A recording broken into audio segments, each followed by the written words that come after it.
Vamos a estar haciendo un alto en la serie de sermones consecutivos que venimos desarrollando del libro de los Hechos. Y vamos a estar haciendo una pequeña exposición de forma temática sobre la carta del apóstol Pedro. Específicamente vamos a estar viendo la primera carta de Pedro en el capítulo 1, en los versículos del 13 al 16. Le pido por favor que se dirija hasta allá y lea conmigo Primera de Pedro, capítulo 1, versículo 13 al 16. Dice la palabra de Dios: Por tanto, ceñid los lomos de vuestro entendimiento, sed sobrios y esperad por completo en la gracia que se os traerá cuando Jesucristo sea manifestado. Como hijos obedientes, no os conforméis a los deseos que antes teníais estando en vuestra ignorancia, sino como aquel que os llamó es santo, sed también vosotros santos en toda vuestra manera de vivir. Porque escrito está: sed santos, porque yo soy santo. Antes de adentrarnos en lo que va a ser el sermón del día de hoy, permítame primero que todo darle una explicación del contexto mismo de esta carta. Esta carta fue escrita por el apóstol Pedro a los expatriados que se encontraban en Ponto, Galacia, Capadocia, Bitinia y Asia. Estos son lugares que en esa época eran considerados como la Asia Menor. Cuando les decimos expatriados, hacemos referencia a que son personas que no se encuentran en el lugar en el cual nacieron, es decir, que se encuentran como peregrinos en lugares donde no es su lugar de natalidad. El apóstol Pedro escribió esta carta desde Roma y lo hizo con la firme intención de darle un aliento a este grupo de creyentes, ya que en las palabras que encontramos a lo largo de la carta de Pedro, vamos a ver que este grupo de personas están padeciendo por una serie de persecuciones, están viviendo una situación la cual es llamada conflictiva, caracterizada por la prueba que están viviendo, por sufrimientos y por persecuciones. Se puede ver un ambiente a lo largo de la carta bastante celoso, bastante intolerante. Y esto es lógico, mis hermanos, porque en este tiempo el ser cristiano ya era un delito, el cual era sancionado con el desprecio, la hostilidad. Estos creyentes a los cuales Pedro les escribe estaban padeciendo todo tipo de persecuciones por causa de su fe. Estaban siendo afligidos por profanar el nombre del Señor. Estaban siendo afligidos por llevar su palabra. Y el futuro no pintaba mejor, puesto que unos meses después de Pedro escribir esta carta, se da una de las más grandes persecuciones a lo largo de la historia del cristianismo, que es la persecución bajo el poder de Nerón. Es esto lo que lleva a Pedro a escribirle a este grupo de creyentes y recordarles que no deben vivir en preocupaciones. Recordarle que no importa por lo que estén padeciendo, que en todo momento mantengan viva la esperanza de que han sido salvados. Es por eso que esta porción de la Escritura, en la cual nos estaremos basando, en el versículos 13 al 16, se constituye una exhortación que el apóstol Pedro les está haciendo a este grupo de creyentes a que vivan de tal manera sin importar lo que están padeciendo en ese momento. Y entendiendo que Pedro escribe esta carta inspirado por el Espíritu Santo, podemos ver que entonces esta exhortación no es solo para ese grupo de creyentes, sino para todos nosotros, todo aquel que sea llamado hijo de Dios. Y entendiendo estas palabras de aliento y exhortación, debemos entonces aplicarlas también nosotros a nuestras vidas. Y es de esta forma en la cual nos estaremos introduciendo en este sermón, el cual se ha titulado Un llamado a todo creyente. Un llamado a todo creyente.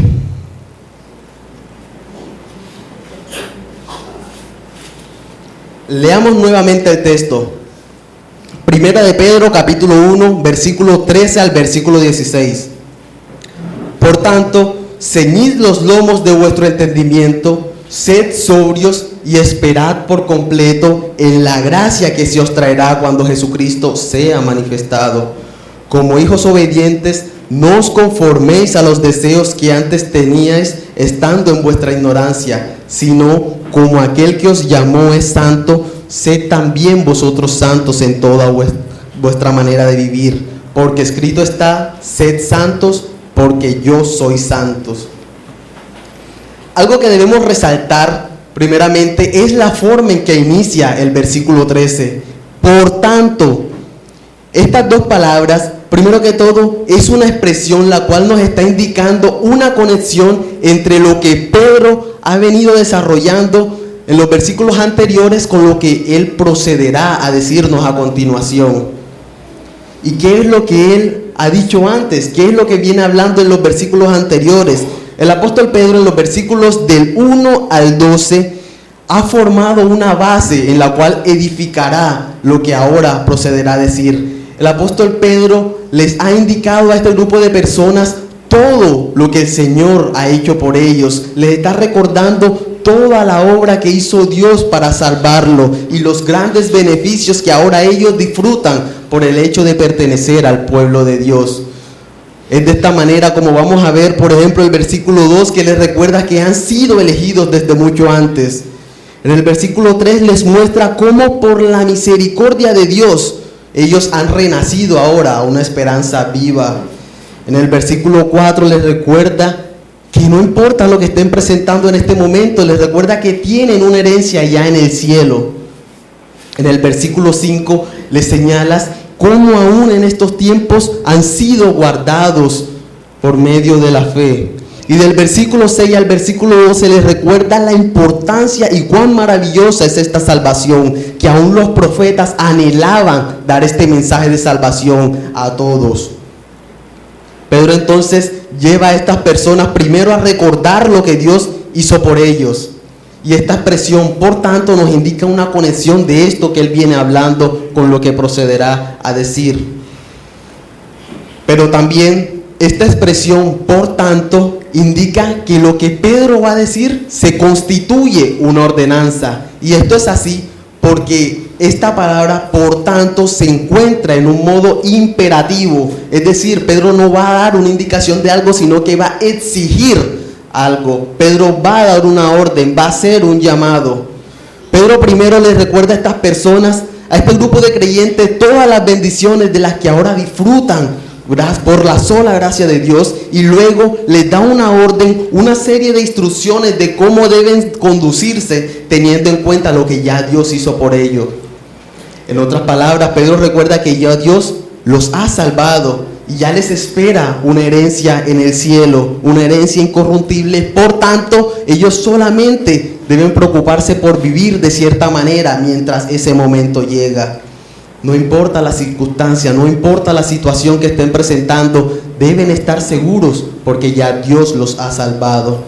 Y mi hermano, al igual que este grupo de creyentes, tú y yo también gozamos de estas bendiciones por la sola gracia de Dios. Tú y yo también somos recipientes de esta maravillosa obra de Dios. Por tanto, estas ordenanzas también son para ti. Tú que has sido escogido por Dios desde antes de la fundación del mundo. Tú que has sido trasladado de las tinieblas a la luz de Dios. Tú que por la misericordia de Dios ahora tienes nueva vida en Cristo. Tú que ahora eres un hijo de Dios y estás siendo guardado aún en estos tiempos por Él. Tú, mi hermano, debes vivir de esta manera en la que Pedro procederá a dar. Tú gozas de todos estos beneficios. Por tanto, y es de esta manera en la cual Pedro nos dirá 5 exhortaciones, 5 llamados, lo cual es mi oración, mi hermano, que el día de hoy lo atesoremos en nuestros corazones y podamos tener la valentía para poder aplicarlo a nuestras vidas y entender que debemos hacerlo así, puesto que Dios ya nos ha salvado. Siguiendo este orden de ideas, pasemos entonces de lleno al primer llamado que hace el apóstol Pedro. Y este es un llamado a ceñir nuestro entendimiento. Primer llamado es un llamado a ceñir nuestro entendimiento.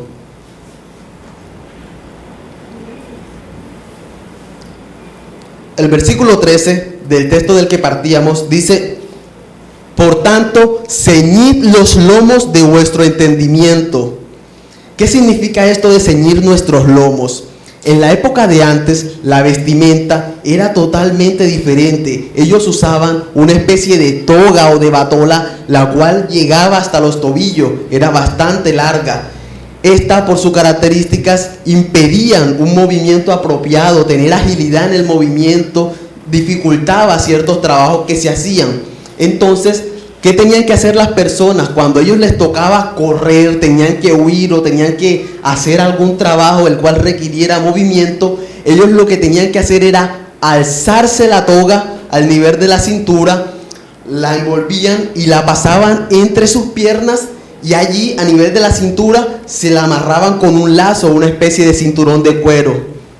De esta forma quedaba constituido ya una especie de pantalón, la cual ya les permitía tener la agilidad para correr o tener mayor movimiento a la hora de trabajar. Ceñir los lomos. La palabra ceñir hace referencia a la acción de atar, amarrar.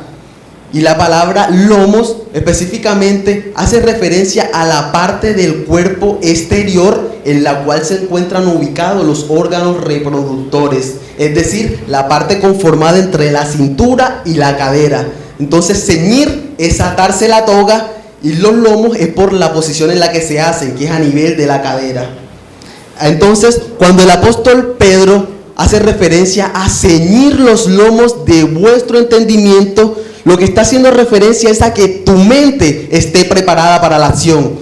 Estas personas deberían estar alertas y cuando escuchaban el llamado ciñan los lomos, es que debían atarse la toga y salir corriendo a huir, o que tenían que hacer un trabajo por lo cual debían prepararse. Entonces el mensaje que está dando Pedro es estar preparados mentalmente.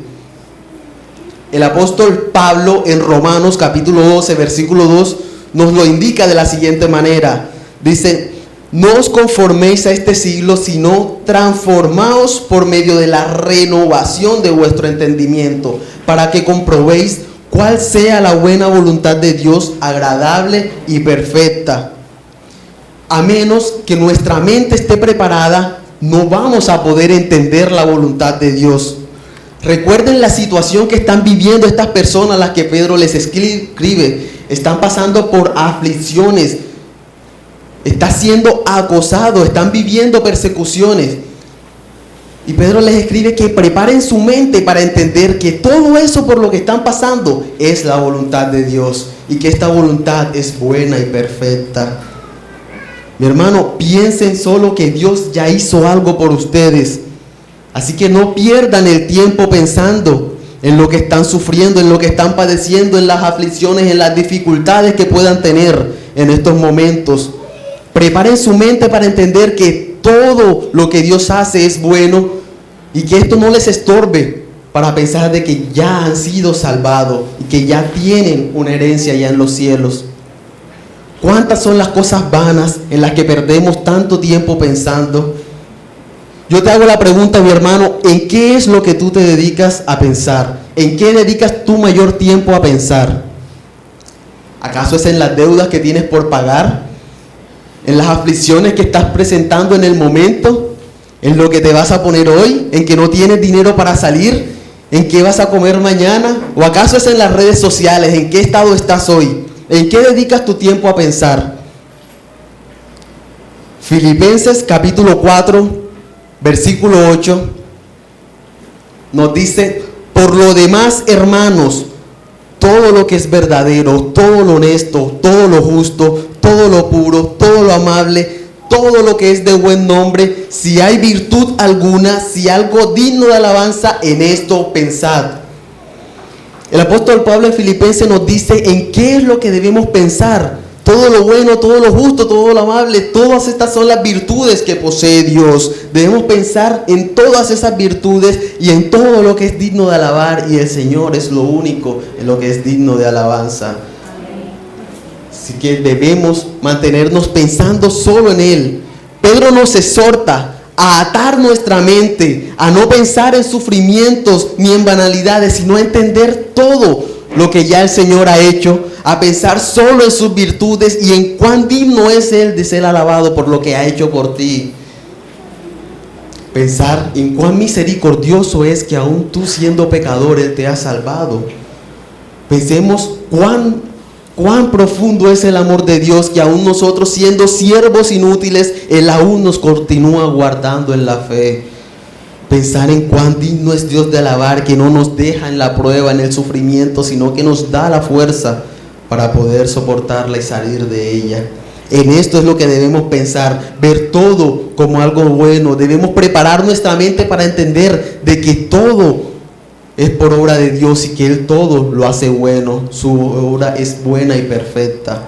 Entonces, este primer llamado que hace Pedro es atar nuestra mente para que no pensemos en cosas vanas ni en las cosas que estamos pasando en estos momentos, sino a entender todo lo que Dios ya ha hecho por nosotros, que no necesitamos nada más. Ya hemos sido salvados, ya tenemos una herencia en los cielos. Solo en esto pensad. Y que de la misma forma en la que estas personas recogían su toga, recogían su bata, para que al momento de correr no les estorbara y así no tropezar y caer, nosotros atemos nuestra mente para no pensar en cosas vanas, en sufrimientos, en emociones, en padecimientos, en aflicciones que estamos viviendo, que lo único que pueden hacer es estorbarnos y hacernos tropezar. Pensemos en todo momento en que somos guardados por Dios y que nuestra herencia no es aquí, sino allá en los cielos. El primer llamado entonces que hace Pedro es a ceñir los lomos de vuestro entendimiento. Pasemos al segundo llamado. El segundo llamado que hace Pedro es a ser sobrio. Un llamado a ser sobrios.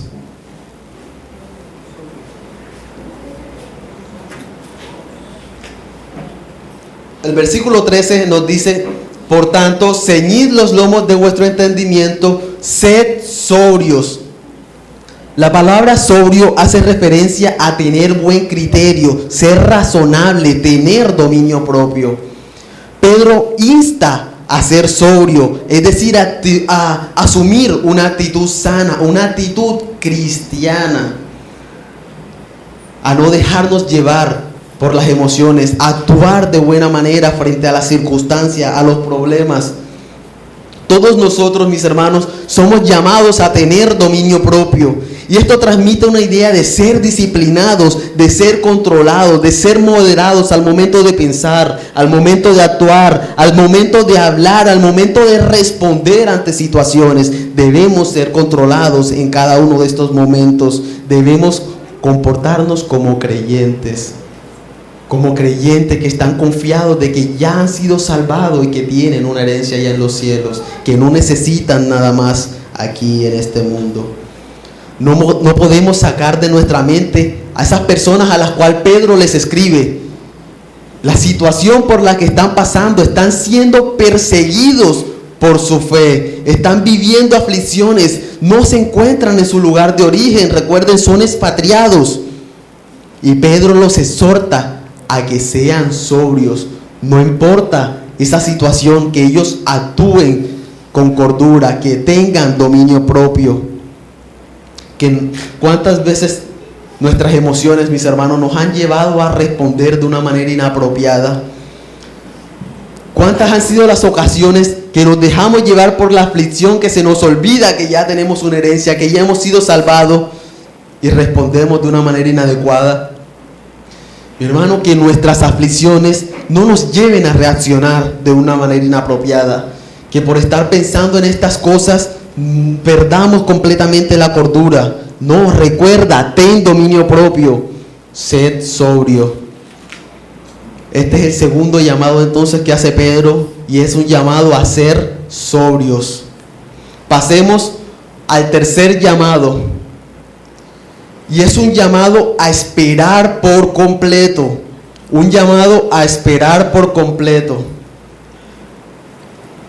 El versículo 13 nos continúa diciendo: sed sobrios y esperad por completo en la gracia que se os traerá cuando Jesucristo sea manifestado.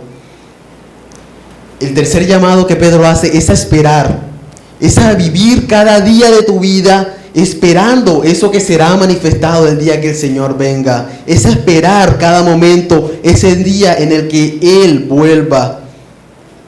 Y esto se constituye un concepto central de este versículo 13, puesto que este llamado es complementado con los dos llamados anteriores, ya que debemos esperar, y para esto debemos tener nuestra mente preparada para poder ver en todo momento que nada nos estorbe, que no pensemos en aflicciones, sino pensar solamente de que un día Él volverá y todo esto terminará. No pensar en los sufrimientos, no pensar en lo que estamos padeciendo en este mundo, sino estar confiados de que un día Él volverá y todo acabará. Y también debemos ser santos, ser sobrios, tener dominio propio mientras Él vuelve, poder controlarnos en este mundo, actuar bien, de una manera correcta, mientras estamos esperando que Él vuelva. Mi hermano, como creyentes debemos vivir cada día de nuestras vidas esperando y anhelando que el Señor venga. Ese debe ser nuestro mayor deseo, que Él vuelva. Debemos vivir esperando ese glorioso día en el que venga aquel al cual amas sin haberle visto, aquel que te ha sacado de las tinieblas y te trasladó a su luz, aquel que prometió que un día volverá y viviremos con Él eternamente. Debemos vivir cada momento esperando que Él vuelva. Y algo de lo que debemos estar seguros es que no importa la persecución, no importa la adversidad, no importa el sufrimiento que estés presentando en estos momentos, mi hermano, Él vendrá, todo acabará. Y debemos estar confiados de algo. Y es lo que dice Pablo en Romanos capítulo 8, versículo 18. Dice: pues tengo por cierto que las aflicciones del tiempo presente no son comparables con la gloria venidera que en nosotros ha de manifestarse. Mi hermano, qué grata noticia es saber que nada, no importa por lo que estás padeciendo, no importa el sufrimiento que tengas en este momento, no importa cuán grande que sea, la recompensa será más grande. Soporta todo aquello que estás padeciendo. Recuerda que todo esto es pasajero. En este mundo somos peregrinos. Todo lo que estás viviendo no se compara por lo que tendrás en ese momento en el que el Señor vuelva y su gloria sea manifestada. Así que vivamos cada día pensando en las cosas que están reservadas allá en los cielos para ti, no pensando en las que tienes ahora mismo en este mundo. Este es el llamado, mi hermano, que hace Pedro. Y es esperar por completo en ese día. Y más que esperarlo, es anhelarlo gozosamente, que Él vuelva. Nuestro mayor deseo como cristianos es estar al lado de nuestro Señor. El tercer llamado entonces es a esperar por completo. Hemos visto hasta ahora 3 llamados que el apóstol Pedro hace a todos los creyentes. El primero es a ceñir nuestros lomos de entendimiento, a estar preparados en nuestra mente. El segundo, a ser sobrio, a tener dominio sobre nuestro cuerpo. El tercero es a esperar por completo, a anhelar gozosamente esa venida del Señor en el que todo terminará y seremos recompensados. Y el cuarto llamado que Pedro hace es un llamado a vivir como hijos obedientes. Un llamado a vivir como hijos obedientes.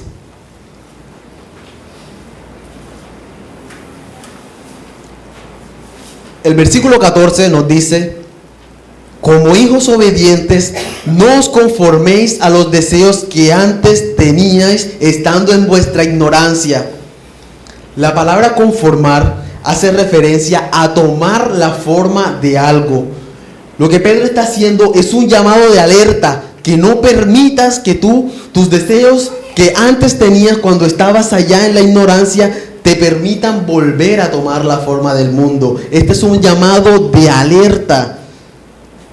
No te dejes llevar por estos deseos carnales que antes tenías cuando estabas en la ignorancia. Recuerda en todo momento de dónde te ha sacado el Señor. Romanos capítulo 1, versículo 21 al 25 nos recuerda: pues habiendo conocido a Dios, no le glorificaron como a Dios, ni le dieron gracia, sino que se envanecieron en sus razonamientos y su necio corazón fue entenebrecido. Profesando ser sabios, se hicieron necios y cambiaron la gloria de Dios incorruptible en semejanza de hombre corruptible, de aves, de cuadrúpedos y de reptiles, por lo cual también Dios los entregó a la inmundicia en las concupiscencias de sus corazones, de modo que deshonraron entre sí sus propios cuerpos, ya que cambiaron la verdad de Dios por la mentira, honrando y dando culto a las criaturas antes que al Creador, el cual es bendito por los siglos. Amén. Romanos capítulo 1, versículos 21 al 25. Mi hermano, el mundo va a tratar de hacerte tropezar cada momento. El mayor deseo que tiene él, que tiene el diablo, es que vuelvas allá. Recuerda, mi hermano, en todo momento que el Señor ya te ha sacado de allá. No permitas volver allá. Recuerda que tu naturaleza ahora es otra por la sola gracia de Dios a través de Cristo. Recuerda esa obra maravillosa en la cual fuiste regenerado. Tu naturaleza ahora es otra. No permitas volver al mundo. No permitas volver a actuar conforme a los deseos de tu carne. ¿Y cómo podemos hacer esto? Y es viviendo como hijos obedientes. La única forma, la que no volveremos, no nos conformaremos nuevamente al mundo, es viviendo como hijos obedientes. Ahora conocemos la verdad de Dios, ahora conocemos su voluntad. Debemos entonces procurar hacerla a cada momento para que así en todo tiempo sea el Señor glorificado, seamos nosotros agradándole a Él en todo momento. El salmista lo expresa de la siguiente manera, en Salmo capítulo 143, versículo 10, dice: enséñame a hacer tu voluntad, porque tú eres mi Dios, tu buen espíritu me guíe a tierra de rectitud. Eso es lo que debemos anhelar cada día, a conocer más de la voluntad de Dios, pero también procurar hacerla cada día, vivir como hijos obedientes, poder ponerla en práctica, la voluntad de Dios. No basta con solo conocerla. Los demonios también creen en el Señor y tiemblan. No basta solo con conocerla. Debemos ponerla en práctica, vivir como hijos obedientes. Ciertamente, por medio de nuestra obediencia, podemos demostrar el poder del Evangelio a nosotros mismos. Pero también por medio de nuestra obediencia mostramos ese poder del Evangelio a los demás. Puritano John Owen decía: la única Biblia que el inconverso lee es tu comportamiento. Por tanto, vive como el Señor lo ordena. Hermano, que nuestro comportamiento refleje cuán digno es Dios, cuán santo es Él. Que a través de nuestro comportamiento podamos mostrar la perfección de Dios y la obra que ha realizado en cada uno de nosotros. Este cuarto llamado de Pedro es una exhortación a vivir cada momento como hijos obedientes y no permitirnos tomar la forma del mundo, no permitirnos ser arrastrados por la corriente del mundo, sino permanecer como hijos obedientes. Este es el cuarto llamado de Pedro. Pasemos al quinto y último llamado que el apóstol Pedro hace. Y este es un llamado a vivir en santidad. Un llamado a vivir en santidad. El versículo 15 dice: sino como aquel que os llamó es santo, sed también vosotros santos en toda vuestra manera de vivir. Si no, el apóstol Pedro está diciéndote que no permitas tomar la forma del mundo, sino que por el contrario procures vivir en todo momento en santidad. La palabra santidad significa solo, único y apartado. Y esta transmite la idea de separación, exclusividad, consagración. Lo que Dios llama santo es aquello que Él ha separado, que ha sido apartado para el uso exclusivo de Él.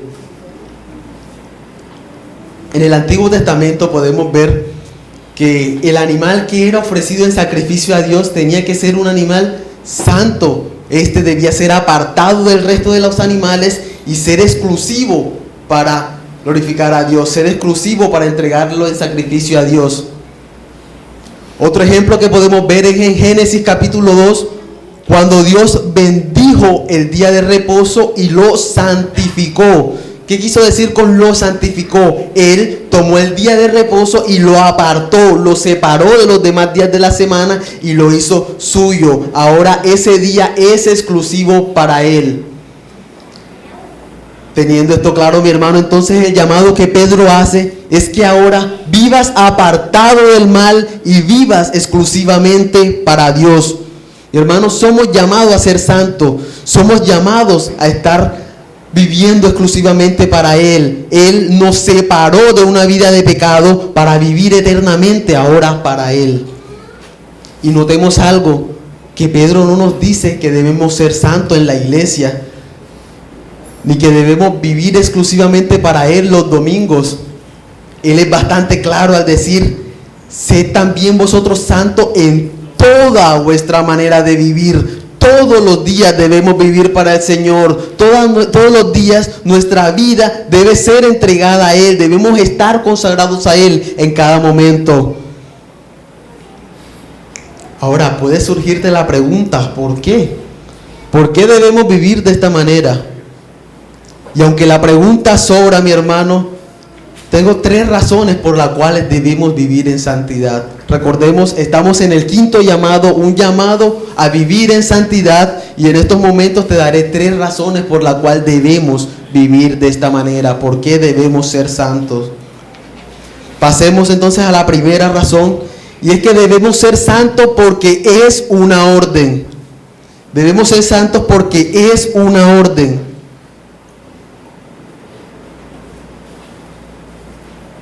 El versículo 15 dice, sino como aquel que os llamó es santo, sed también vosotros santos en toda vuestra manera de vivir. Recordemos que está en un modo imperativo, por lo cual no te está indicando algo, no te está dando un consejo, te está dando una orden.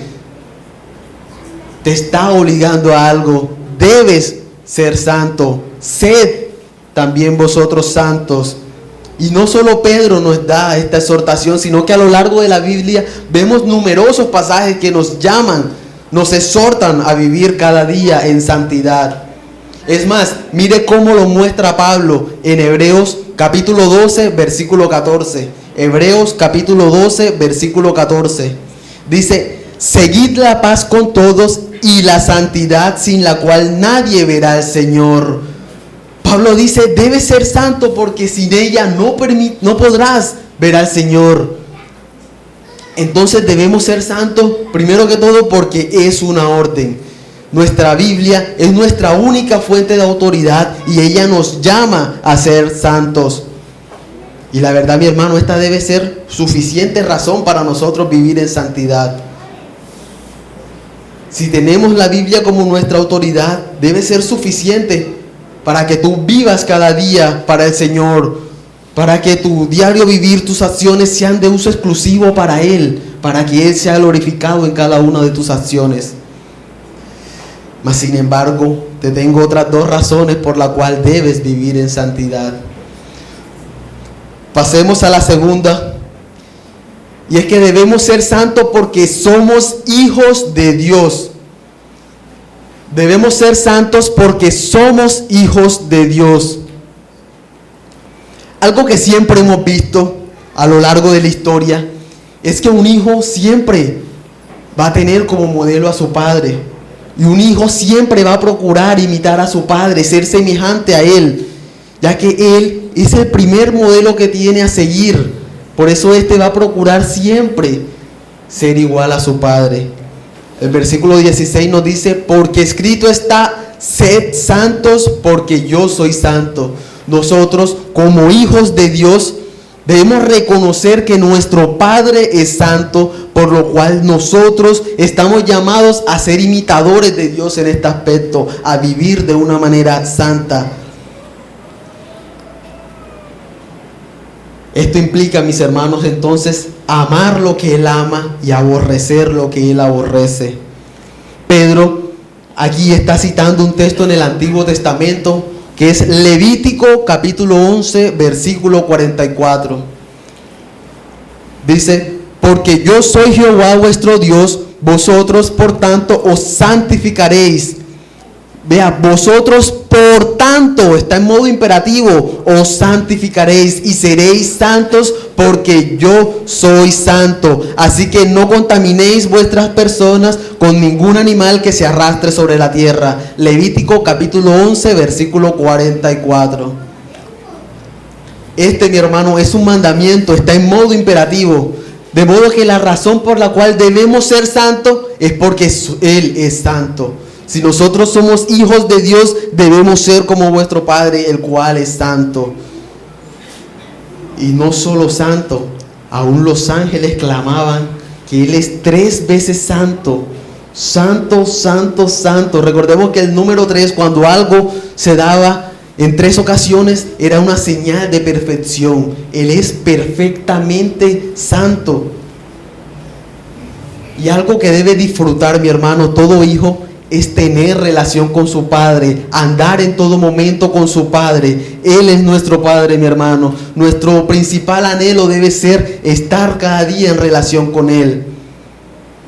Pero, mi hermano, su santidad es perfecta, la cual no le permite tener relación con algo impuro, por lo cual si tú quieres andar con Él, debes ser santo, porque Él es santo.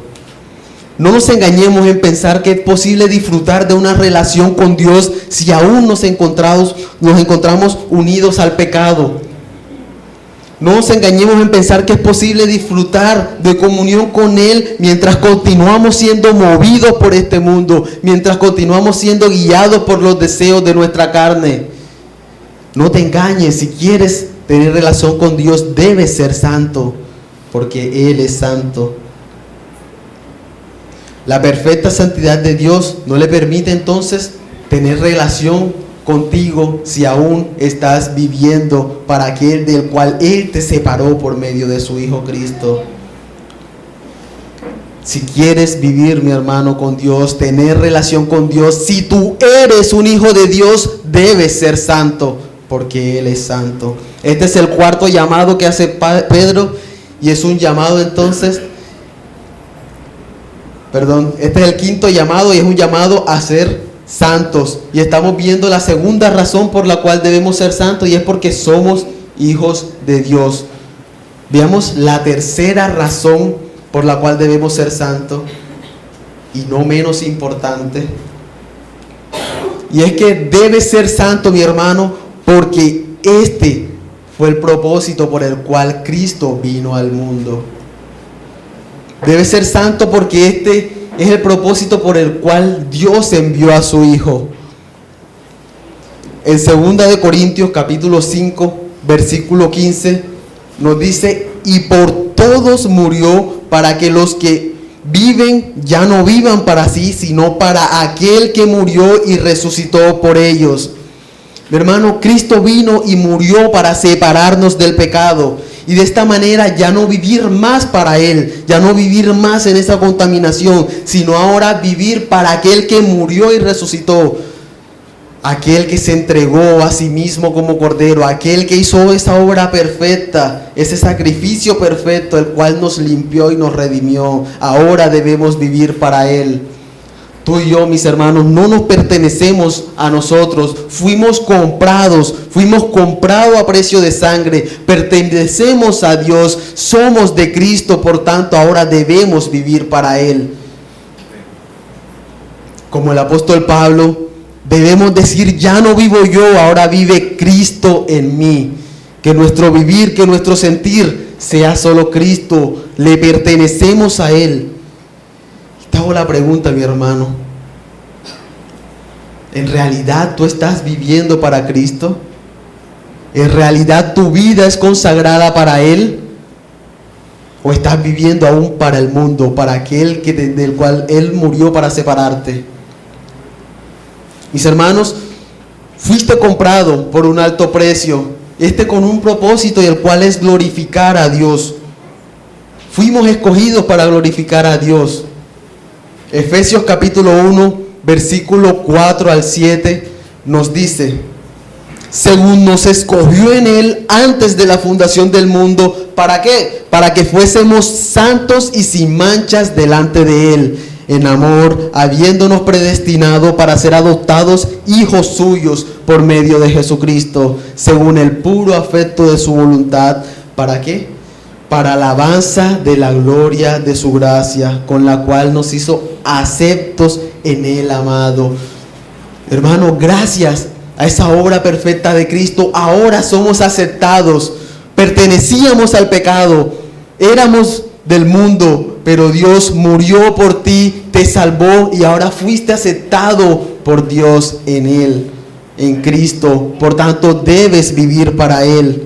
Para esto fuimos escogidos, para esto fuimos comprados, para ya no vivir como el mundo, para ya no vivir para y por las cosas de este mundo, sino que ahora tu vida esté entregada al Señor. Debemos separarnos por esta razón entonces de toda maldad, de todo pecado, y realizar cada día la voluntad del Señor, el propósito de Dios por medio del cual Él es glorificado. Debemos vivir en santidad, mi hermano, porque Cristo bajó, padeció, se humilló, se hizo hombre. Él sufrió más de lo que tú puedes estar sufriendo. Recordemos, no estimó el ser igual a Dios, sino que se entregó como cordero. Fue experimentado en quebrantos, padeció dolores, padeció persecuciones, y todo lo hizo con un solo propósito, y es comprarte. Romanos capítulo 7 versículo 4 nos dice: así también vosotros, hermanos míos, habéis muerto a la ley mediante el cuerpo de Cristo. ¿Para qué? Para que seáis de otro, del que resucitó de los muertos, a fin de que llevemos frutos para Dios. Él hizo todo esto, Él se entregó a sí mismo para que ya no pertenezcas al mal, sino que ahora pertenezcas a aquel que murió y resucitó. Debemos vivir cada momento para Él, mi hermano. Debemos darnos cuenta que podemos demostrar, manifestar nuestra salvación, no solamente al poner nuestra esperanza en el que Él volverá, sino también a la forma en la cual nos conducimos, a la forma en la que vivimos, viviendo una vida santa, llevando una vida entregada a Él, que Él sea glorificado en cada acción que realicemos.